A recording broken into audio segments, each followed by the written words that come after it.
Morning, YouTubies. Guys, come on here and give you guys an update of my mama.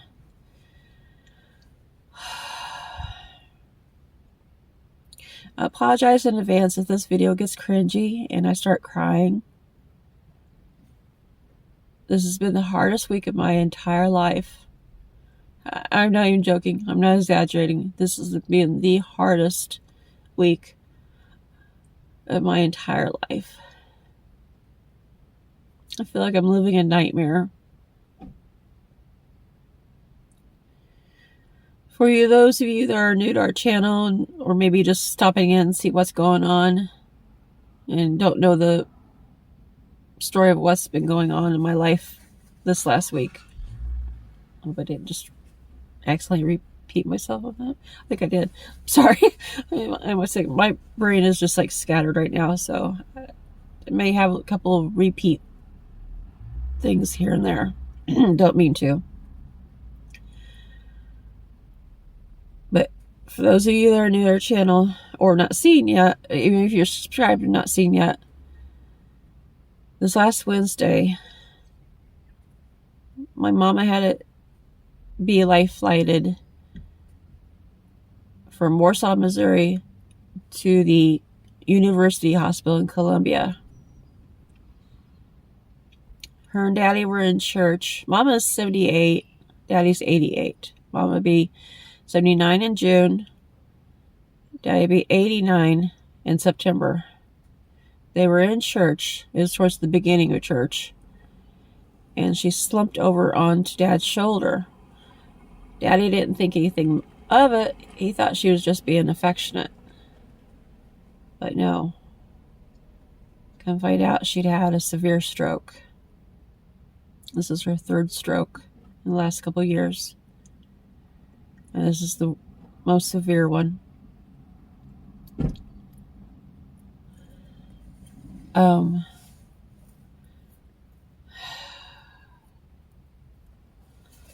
Sorry, it's hard to breathe.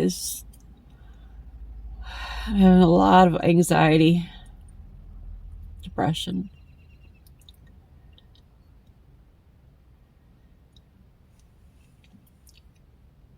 After a little bit, Dad realized that she wasn't slumped over to be affectionate. She had slumped over because she'd passed out, because she'd had a stroke. So the pastor called 911, and they got the paramedics there. And then they life flighted her from Warsaw, Missouri to the University Hospital in Columbia, Missouri. Did I just repeat that? I don't know if I'm having a deja vu moment.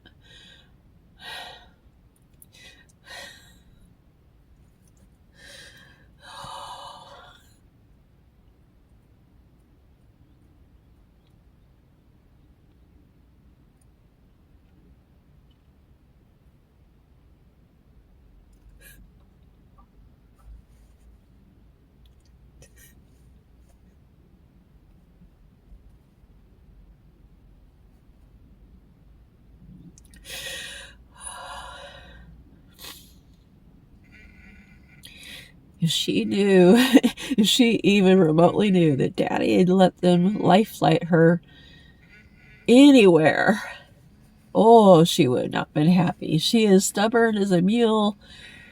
She can get downright hateful when she's stubborn and not want to do something. That's how she was when she had her first stroke. She was adamant she did not want to be in that hospital, and she got downright nasty with the doctor because she didn't want to be there. I had never seen her like that before. It was like, meow. I mean, this little 4'9" little tiny petite little smurf was ready to attack because she did not want to be in the hospital. She wanted to be at home.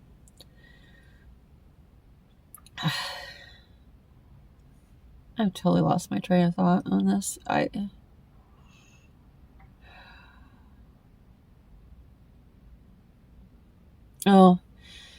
So yeah, she would not have been happy if she know that Daddy had let them life flight her anywhere.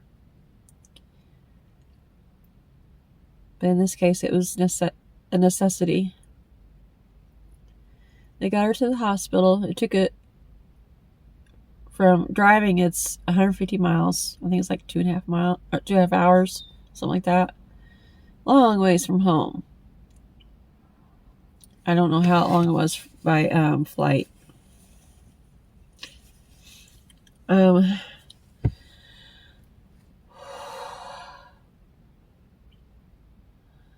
I said, this week has just been a nightmare. Worst week ever.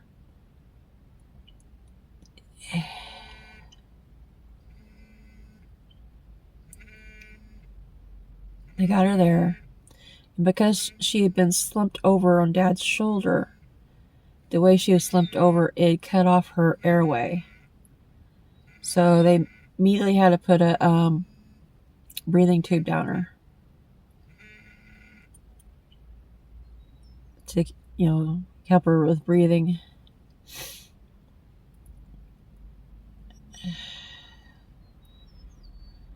Me, Anthony, and Daddy were not able to go to the hospital that night. Daddy, he's 88 years old. He can't drive in high traffic like that. He just gets too upset. He can't do it. He basically almost has a nervous breakdown. And I can relate because I'm the same way when there's high traffic. Well, even medium traffic. But so none of us were able to go that night. Anthony and I weren't able to go because Anthony had dialysis the next day. This happened on Wednesday.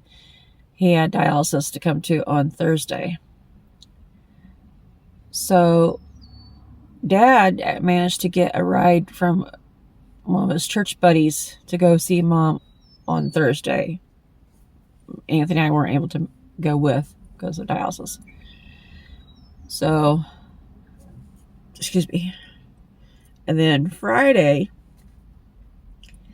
Anthony and I went to go see her. Tried to call Dad. I don't know where he went to. Tried to get a hold of him to see if he wanted to go with us. And we all go together. But I couldn't get a hold of him. I called like 15 times. So we went ahead and went on. And by the time we were getting into Columbia, Missouri, he called. Go figure. After we get into the near the hospital, so I let him know what we were doing and everything, and we made arrangements for all of us to go together another day. So that was fine. So Friday when I seen Mama,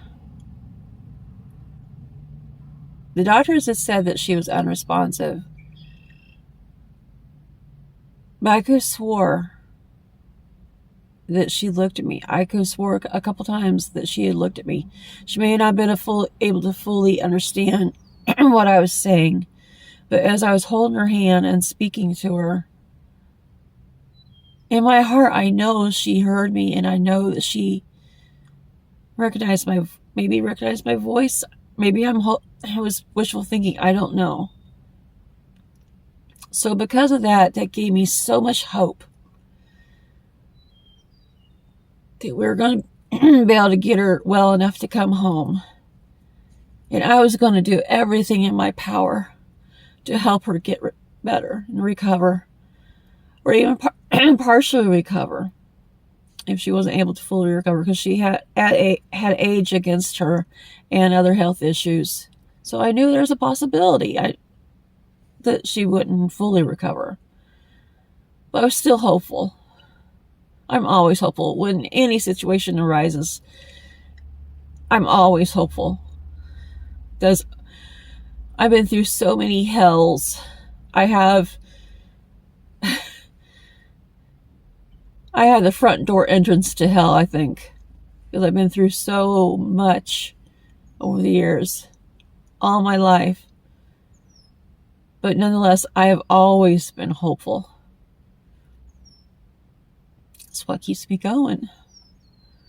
So in this, I was hopeful also. I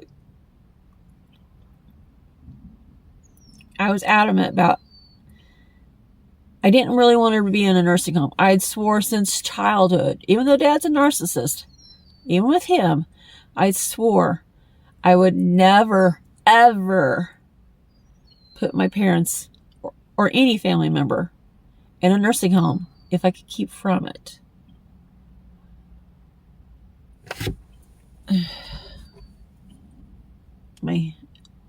I think it's getting shadowy in here now. Crap. Yeah, there it is. I gotta turn the keys on so I get some light in here. God, I feel like I'm just all over the place on this.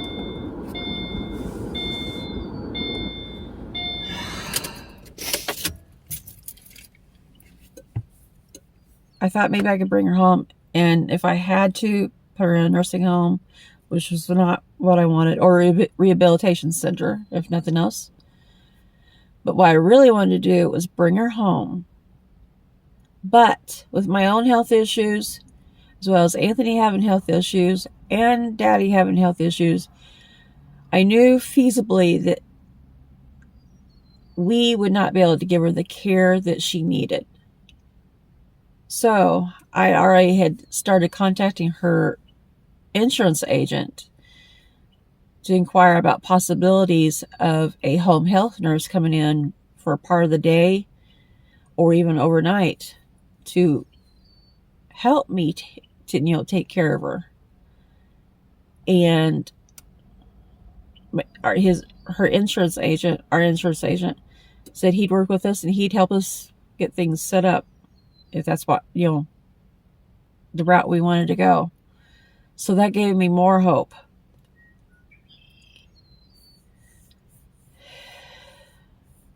Saturday, none of us were able to go and see her, which really sucked. And then Sunday, each day I was calling to at least inquire and see how she was doing, if there's even a glimmer of improvement. As of Saturday, there wasn't. Saturday there was a glimmer of hope. She was at least responding and giving thumbs up. Trying thumbs up when the nurse had asked for a thumbs up. Wiggle her toes when asked to wiggle her toes, things like that. But they'd taken her off of the breathing tube and she was breathing on her own with one of those things over her face. But she wasn't doing good on that. She was struggling and gurgling. She couldn't swallow her saliva and everything.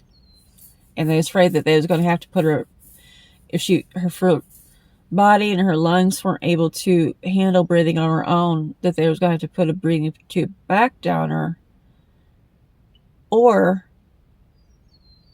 put a trachea in her. So we didn't make a decision on that day. So Sunday, me, Anthony, Daddy, all went to see her, and my cousin, actually my third cousin, Mom's second cousin, was there that I haven't seen in like 35 years, something like that, was there. And so we all visited for a while, and of course I went and talked to Mom and held her hand for several different times. I told her I loved her. I let her know that I think she's the most amazing woman I have ever known, and that I will always love her. And I let her know that she has always inspired me. This little 4'9" woman, she used to be a bus driver for a school bus driver. Big, huge bus, tiny little woman, working a stick shift. And some of those streets that we lived in were one-way streets, and her trying to drive down, this big, basically tank to get down, to get, pick up certain kids and everything. And there's just so many things that she has been inspiring and amazing me.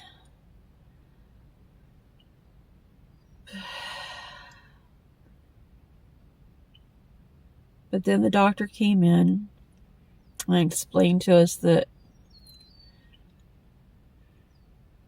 even though she had the breathing tube out and she had the breathing mask on, she wasn't doing good.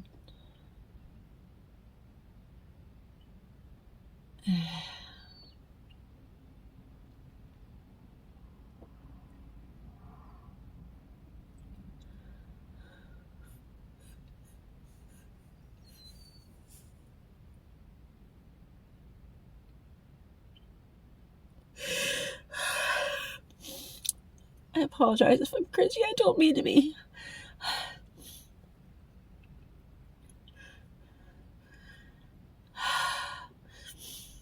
The doctor talked to us about hospice because she wasn't doing good at all. We had choices. We could either go with hospice, or because of her breathing situation, we could have a trach put in and a feeding tube. And she would always, for the rest of her life, be on those and in a nursing home.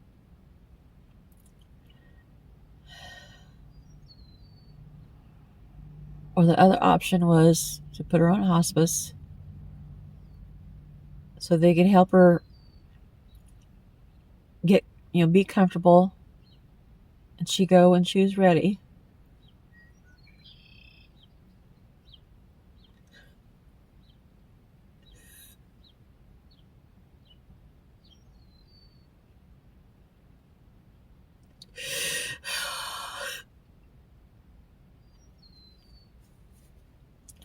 Hardest decision I have ever made in my entire life. Hardest week I've ever had in my entire life.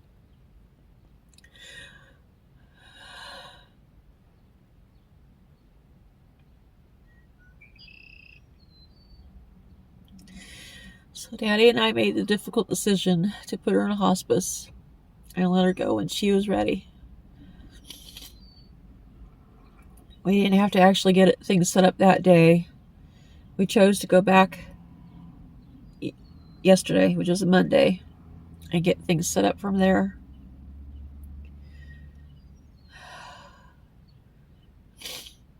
So we went back Monday, and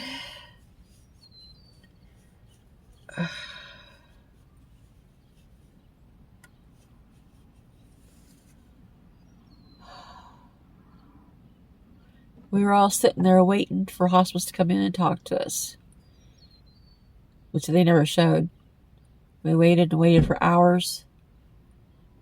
But at one point, the nurse came in to talk to Daddy, and just kind of small talking for a little bit. And then the nurse left. And while we were there with Mama, me and Dad talking to each other while looking at her, she took her last breath. Crossed over. At 12:34 p.m.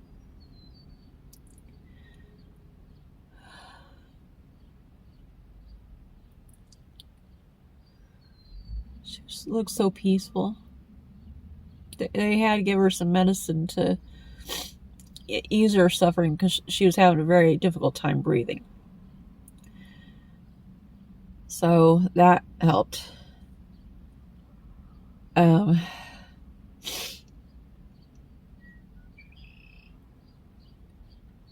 then from there, Dad started wailing.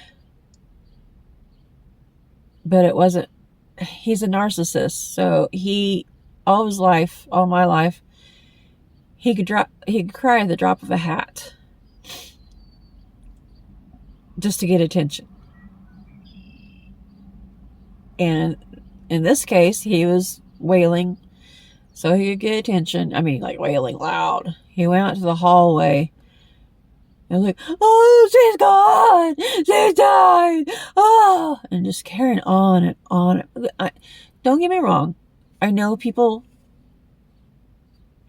cry wail and weep like that when things like this happen. I totally get it. I've done my fair share of weeping this week. But for him, there's hardly any tears. It is all show. Might have been a little bit real because they've been together for 57 years, married 57 years. I don't know how long they dated. But,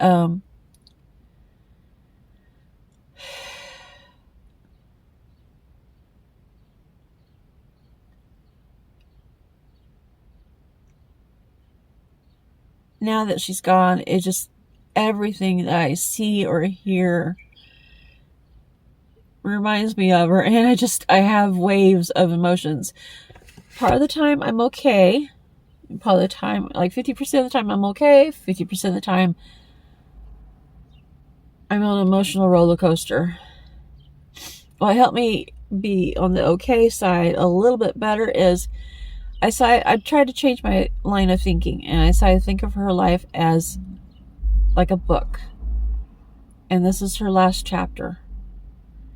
But also I decided to think of her life as the seasons. Her childhood was her spring. Her adulthood was her summer. All these health issues she's had recently, the last year or two, has been her autumn. And this is her winter. So that helped. But I still, the emotions come in waves, and I know I've cried on here before, and I'm crying today, but generally speaking, I try to hide my emotions, because I think I'm ugly for one thing, but when I cry, I'm even worse. So I try to hide that, but sometimes my emotions get the best of me, and I can't help it, and the tears actually come. But unlike Dad, I hide or at least try to hide my emotions. He just, yeah, it's for show most of the time. The joys of being an empath after you've been raised by a narcissist.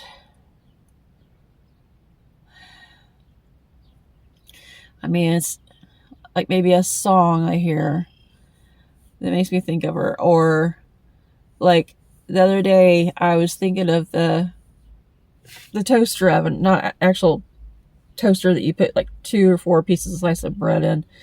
I'm talking about a toaster oven that's like yay big, and you can actually bake in it and toast stuff and things like that. She wanted one of those so bad a couple years ago. Her and I go to Walmart together, and she would stand at all the toaster ovens and look at them all, and look at all the different prices, and trying to figure out which ones she really wanted. She wanted one so bad, but she didn't want to buy it for herself because she was afraid that Daddy would fuss at her because she bought something for herself. So I figured out what one she wanted, and I bought it for her. So he couldn't say anything about her spending something on herself.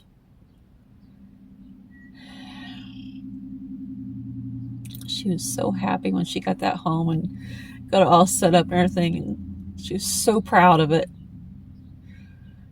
The whole time she's ever been married, she barely had any new things that she wanted. So that was one of very few new things that she had. Even clothes. Rarely she had new clothes. Rarely she had new shoes. She got them at thrift stores or yard sales and all this kind of stuff where she could save the money and not get in trouble by Dad for spending on herself. Kind of relate. The trolls that have been badgering me lately, I'm kind of wondered if, to a degree, they might be right about some things. I'll get into all that on a different video. Right now, this is about Mama. Yesterday, Anthony and I were at the store, and I've been needing some new shoes. I was wanting to order them through Wish, but he suggested I go ahead and buy them because I've been wanting to, when we come to dialysis, I've been wanting to start walking. Just not a mile like I did a couple weeks ago and worn myself out completely because of my chronic fatigue. I need to learn to pace myself and maybe go like a quarter of a mile at a time so I had build up. So surprisingly, he actually let me buy some brand new pretty tennis shoes. But while we were at the store, he had gone to go get some Epsom salt, some lavender Epsom salt for me so I could help. It'd help me relax when I take a bath through all this. But I was looking at the shoes, trying to pick out which ones I wanted. And I just lost it. Because it made me think of her tiny little feet. Her shoes that are always in the bathroom. Each morning, she always had a pair of clothing, pants, undies, bra, and shirt folded and on the floor over towards the bathtub with a different pair of shoes each day, tennis shoes. And her tiny little tennis shoes with her tiny little feet. She's 4'9", tiny little thing, little smurf.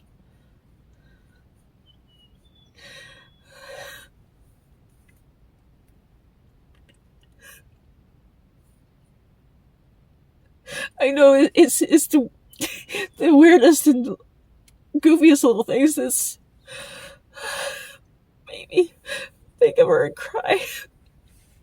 I miss her so bad.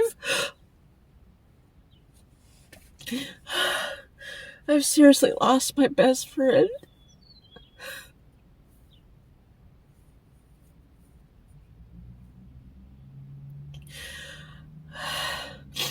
All my life, ever since I've been married, I swore, because of Dad being a narcissist, I swore I would never, ever move back in with Mom and Dad.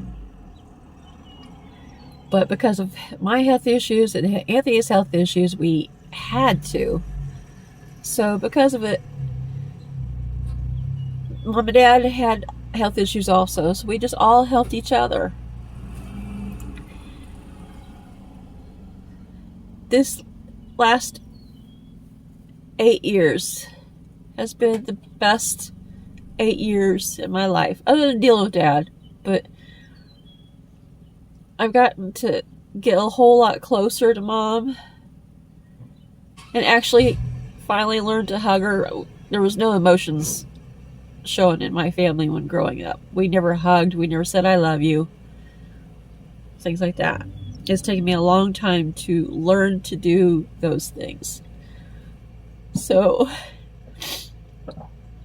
many times, many times, I made sure that she knew I loved her.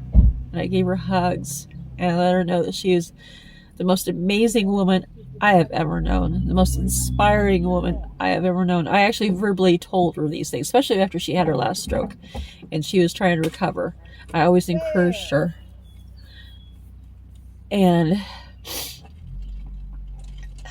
because she did. She inspired me. She was amazing. And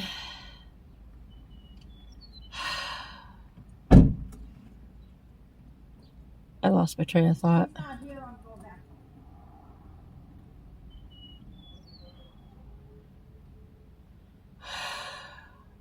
Oh, yeah. Best friend.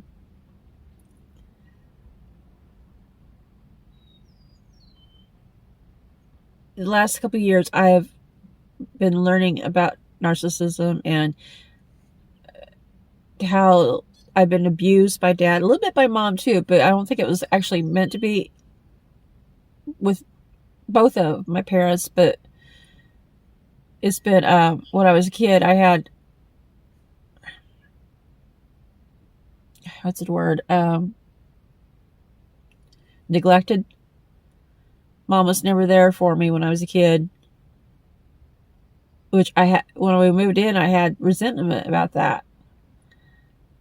Well, I found out is because she always had to work because Dad would spend money like it was water, like it was going out of style.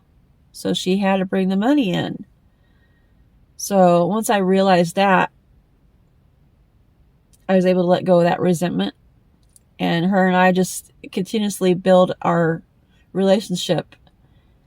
There's a lot of things. You guys will probably hear me talk here and there quite a bit about my mama here over the next couple of weeks, months.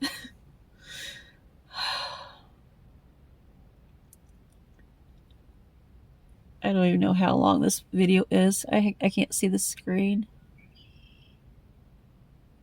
I think I probably need to finish up here in a minute. I don't remember if I even mentioned it. I think I did. I am like so scatterbrained. I said, I've lost my best friend. Yeah, I guess I did tell you about, while Daddy and I were standing there talking, she took her last breath. She was ready to go. I hated to see her go. But at the same time, I'm glad that she's not suffering anymore. And if she was in that bad shape, then I'm glad I didn't bring her home to either a home or a nursing home or a rehabilitation center. She would wanted to live like that. I remember when I was younger, my Aunt Violet, my Grandma Lillian's sister. My Grandma Lillian was my mom's mother. Aunt Violet had a severe stroke also. And when family came down to visit with my Grandma Lillian, they brought my Aunt Violet with them. She's actually my great aunt. Yeah, great aunt. They brought her down with them. I felt so bad for her because she was just a vegetable. She couldn't feed herself. She couldn't stand up. She couldn't walk. Did I say it or not? She couldn't speak. She couldn't do anything for herself, literally. I felt so bad for her because she was just existing. So, which I thought was cruel. I think they should have, not that I wish death on anybody, but I think they should have let her go ahead and go, because I know I wouldn't want to live like that. I don't know anybody that would want to live like that. Now, if somebody has severe stroke and they were younger and didn't have pre-existing health conditions, and there was the possibility of, through lots of hard work, rehabilitating and getting better, then maybe I could see,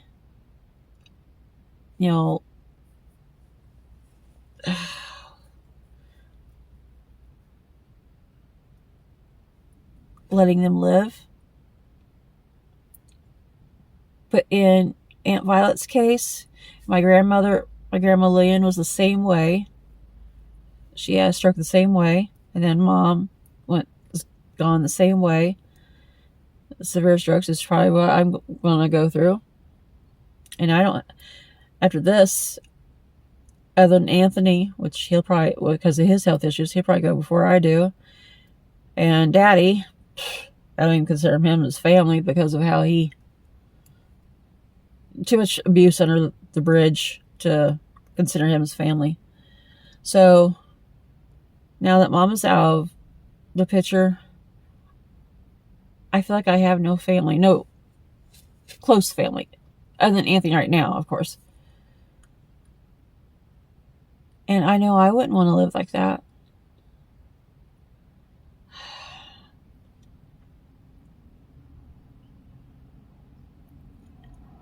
So anyhow, I guess I better finish this up. And it's all those little things that are catching me.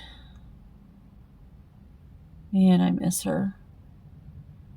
And I'm so glad, even though I didn't want to, I am so glad we moved in 8 years ago. Even though I swore I'd never move back home. She occasionally got on my nerves, yes. It annoyed me. I had recently been saying in my mind, well, even out loud, that I feel bad for feeling this way or that way. But last couple of days, I decided, no, I'm not sorry for feeling my emotions at those moments. Because, yeah, occasionally she did get annoying a little bit. I mean, people tend to do that. I know I did complain about things a little bit. But ultimately, I loved that woman like crazy.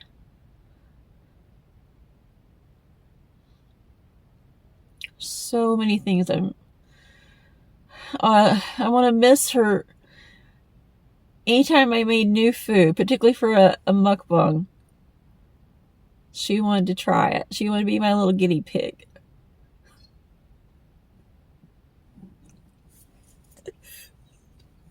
I've lost my little guinea pig.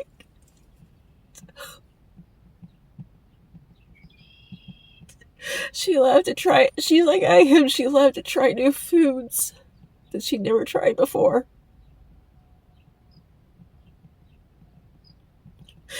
Oh, God. This does not seem real.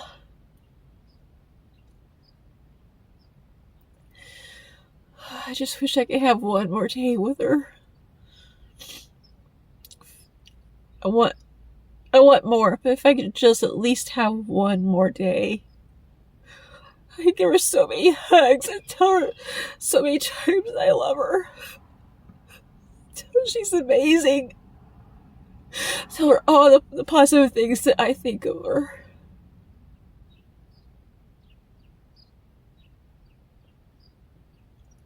I never hurt this bad emotionally.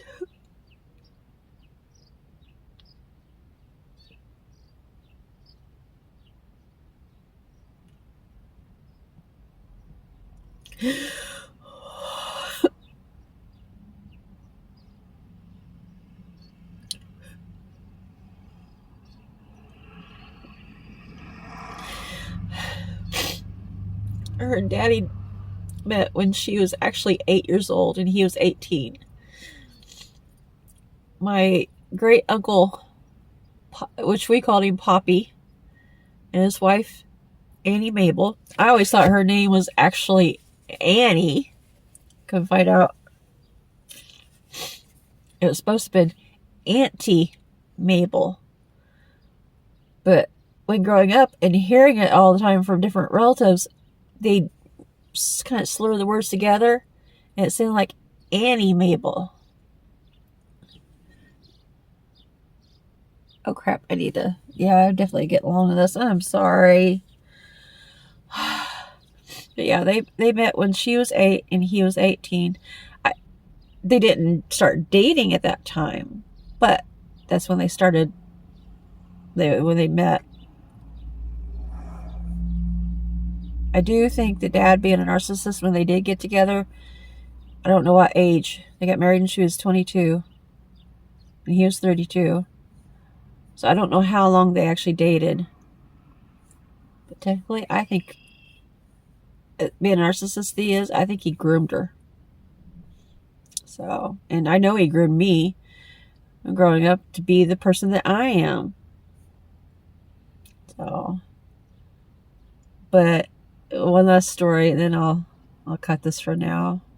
I could go on telling all the amazing stories about her. I remember her telling me, well, not her telling me, I remember Daddy telling me all the time, each and every year at my birthday, of how when she was pregnant with me, she's 4'9", so she was really tiny and petite, and I guess I was just nothing but a little baby bump, basically like a little basketball. But I guess they woke up one morning, and I don't know how my grandma Xenia, my dad's mother, knew, but she knew that Mom's water had broke. And they lived together. And she let my dad know that he needed to take her to the hospital. Their waters broke. Well, despite that, she had to probably spend 30 minutes at least fixing her hair, getting it perfect before she even walked out to the door to go to the hospital to have me. Silly woman. She was always, I remember when I was a kid, she was always so adamant about having her hair so and all that. But fixing her hair before she went to the hospital to give birth to me. And she almost had me before they even got to the hospital, because Dad had to stop at a railroad track for a train. So she almost had me there. But then they got to the hospital. I guess she ended up giving birth to me before the doctor even got there. It was early in the morning. So the doctor had, to wake up and get dressed and everything. She jumped the gun. Well, maybe I jumped the gun and came to this world. She had me easy peasy. Way Dad talked, she worked in a restaurant as a dishwasher before having me, or actually maybe even while pregnant with me. So she had her stomach muscles were very built up and everything. I guess that was part of what made it easier for her to birth me, because I was her first and only child. I'm an only child. I hear all these women having horror stories of labor, and hear my mama, poof, and I'm here. So she beat the doctor. So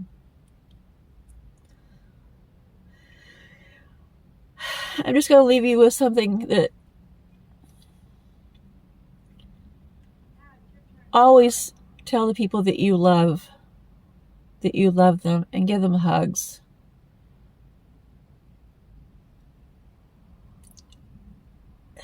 Make sure you spend time with them, because you never know when something can happen and you don't have those opportunities to say those things or do those things again. And then you live with regret, wishing you could go back and have more time with those people.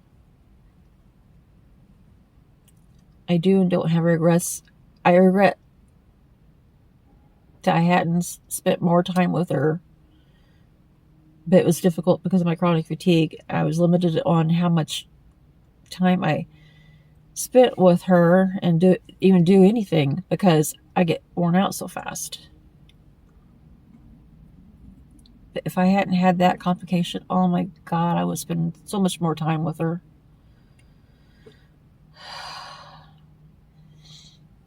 So please, please, please, always tell those that you love them, you cherish them.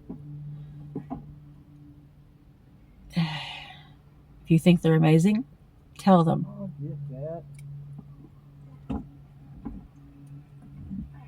Because tomorrow may not ever come, and you lose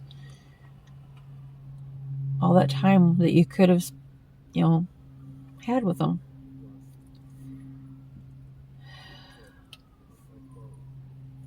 Have a good one.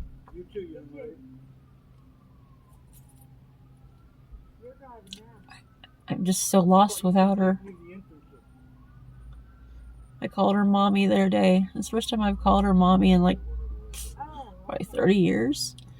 I got where I call her either mom or mama.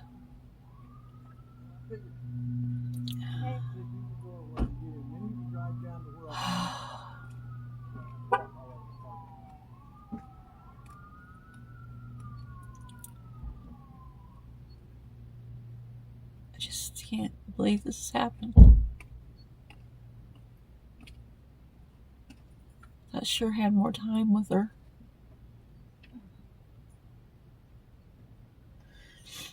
Anywho, and I apologize if it's cringy.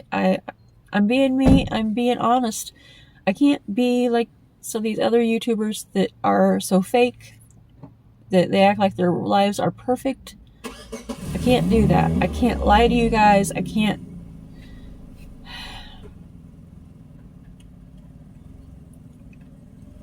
I'll admit, since all this has happened, I've realized that some of the trolls, not all, some of the trolls have been right on some of the things they've said, which I will get into that on a whole different video. So I am finally admitting to myself the realities of some things on that. Like I said, I'll get into more of it. But it's not, I didn't purposely lie. It's hard to admit things sometimes. And I'll admit I've gotten pretty sassy with some people about different things because I didn't want to admit things to myself. Oh, one last thing. All right, I love moons. I've started collecting moons. Any of the computer MMO games that I play on, online, my character is always named Moonshadow. So I've started collecting moons. So I got my necklace that's got a moon and it's got a little hematite stone. Well, Daddy gave me Mama's ring yesterday. I will never take this off. Not even for a moment. So I'll cherish it to the day I die.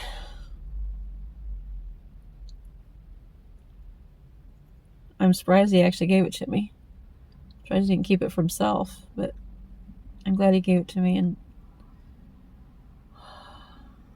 it'll be my most prized possession.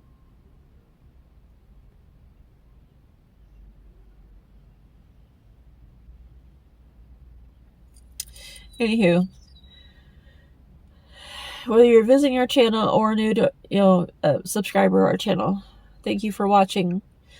Thank you for all of your thoughts and prayers that you guys have prayed for us this last week. I got a whole bunch of comments to answer back. I've just rough week and I'm not trying to ignore it. I couldn't deal. So today I'm going to try to get in and answer every single one of you back. I mean, when I try to answer every single one of you guys. I had always been that way when I had worse chronic fatigue. But lately I've been feeling somewhat better than what I used to. So I've been trying to do better by answering everybody. Not perfect. I'm trying. So anyway, I'm railing. If you're new to our channel, don't forget to like, comment, subscribe, share, and hit the notification bell. And just thank you. And if any trolls come around and you want to say something, for this once, please be kind. Please. At least this once. Thank you.